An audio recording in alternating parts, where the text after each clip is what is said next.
श्री लब्धि विधान व्रत कथा। प्रथम नमो जिन वीर पद पुनि गुरु गौतम पाय।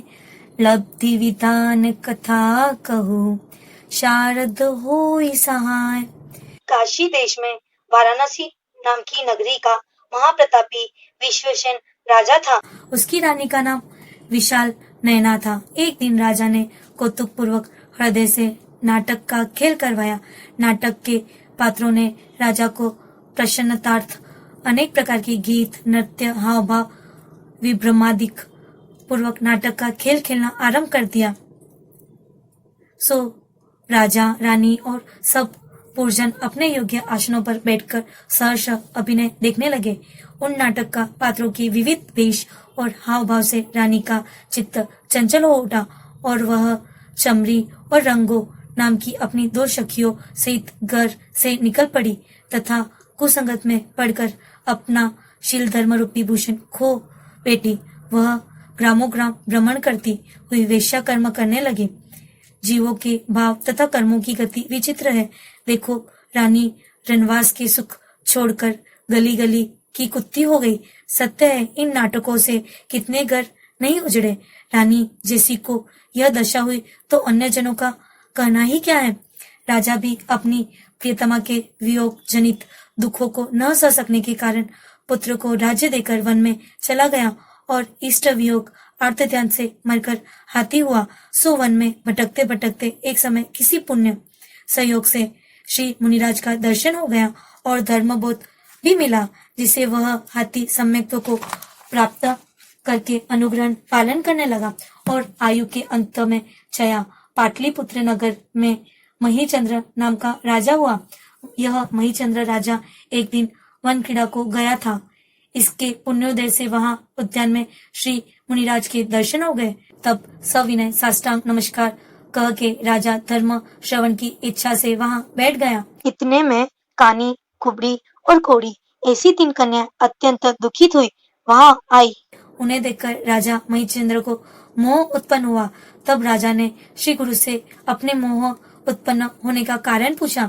तब श्री गुरु ने इनके भवंतर का संबंध कह सुनाया कि राजन, तू अब से तीसरे भाव में बनारस का राजा विश्वसेन था और रानी तेरी विशाल नयना थी। सो नाटक का अभिनय देखते हुए नाटककार पात्रों के हाव भावों से चंचलित होकर तेरी रानी अपनी रंगी और चमरी नाम की 2 दासियों सहित निकलकर कुपथगामिनी हो गई। सो वे तीनों वेश्या कर्म करती हुई एक समय किसी राजा के पास कुछ याचनाओं को जा रही थी कि रास्ते में परम दिगंबर मुनिराज को देखकर अपने कार्य के साधन में अपशकुन मानने लगी और रात्रि समय मुनिराज के पास आकर अपने घृणित स्वभावानुसार हाव भाव दिखाने और मुनिराज के ध्यान में विघ्न करने लगी। परंतु जैसे कोई धूल फेंककर सूर्य को मलिन नहीं कर सकता, उसी प्रकार से वे उल्टाए श्री मुनिराज को किंचित भी ध्यान से न चला सकी। सत्य है, क्या प्रलय की पवन कभी अचल सुमेरु को चला सकती है। स्त्री चरित्र के साथ साथ स्त्रियों की प्यारी रात्रि भी पूर्ण हुई। प्रातः काल सूर्य उदय होते ही वे दुष्टनी विफल मनोरथ होकर वहां से चली गई और यहाँ मुनिराज के निश्चल ध्यान के कारण देवों ने जय जयकार शब्द करके पंचाश्रय किए। निदान वे तीनों मुनि को उपसर्ग करने के कारण गलित कोड़ को प्राप्त हुई। रूप, कला, सौंदर्य सब नष्ट हो गया और आयु के अंत में मरकर 5वें नरक गई। बहुत काल तक वहां दुख भोगकर उज्जैनी के पास ग्राम पलास नाम के एक गृहस्थ की पुत्रिया हुई है। सो छोटी अवस्था में माता पिता मर गए। पूर्व पाप के कारण ये तीनों प्रथम कुरूपा, काणी, कुबड़ी, कोड़ी और तीसपर भी भूंड वचन बोलने वाली है, इसीलिए ग्राम से बाहर निकाल दी गई है। वहां से भटकती हुई यहाँ आई है और तू अपनी पटरानी के वियोग से दुखित होकर मरा, सो हाथी हुआ। तब श्री मुनिराज के उपदेश से सम्यक्त्व सहित पंचानुव्रत पालन करके मरा, सो स्वर्ग में देव हुआ और देव पर्याय से आकर यहाँ महीचंद्र नाम का राजा हुआ है। सो इनका तेरा पूर्व जन्मों का संबंध होने से तुझे यह मोह हुआ है। तब राजा ने कहा, महाराज, क्या कोई उपाय ऐसा है कि जिससे ये कन्याएं पापों से छूटे। तब श्री गुरु ने कहा, राजन सुनो, यदि वे श्रद्धा पूर्वक लब्धि विधान व्रत करें तो सहज ही इस पाप से छुटकारा पावेगी। इस व्रत की विधि इस प्रकार है। भादो, माघ और चैत्र सुदी एकम से 30 तक यह व्रत 1 वर्ष में ऐसे 5 वर्ष तक करे। पश्चात उद्यापन करे अथवा दुगुना व्रत करे। व्रत के दिनों में या तो तेला करे या एकांतर उपवास करे या एकाशन ही नित्य करे और श्री महावीर स्वामी की प्रतिमा का पंचामृत अभिषेक पूर्वक पूजनाचार्य करे। तीनों काल सामायिक करे। ओम ह्रीम महावीर स्वामी ने नमः यह 108 जाप करे। जागरण और भजन करें।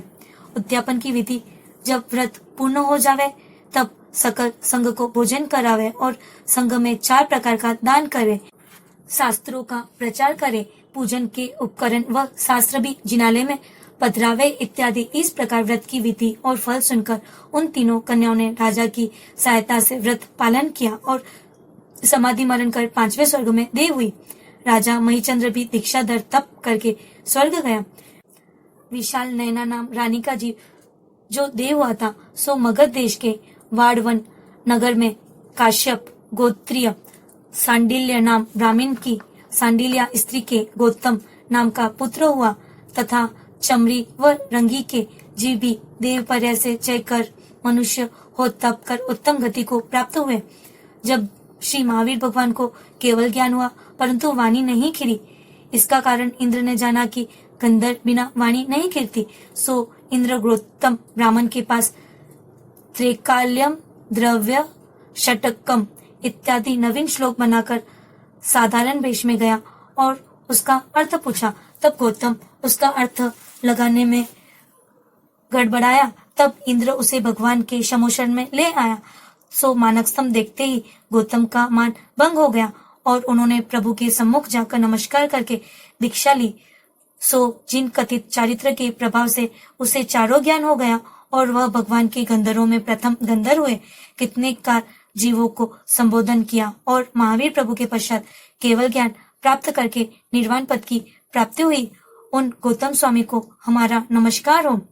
लब्धि विधान व्रत फल थकी विशाल नयना नार गंधर हो लह मोक्ष पद किए कर्म सब श्रार।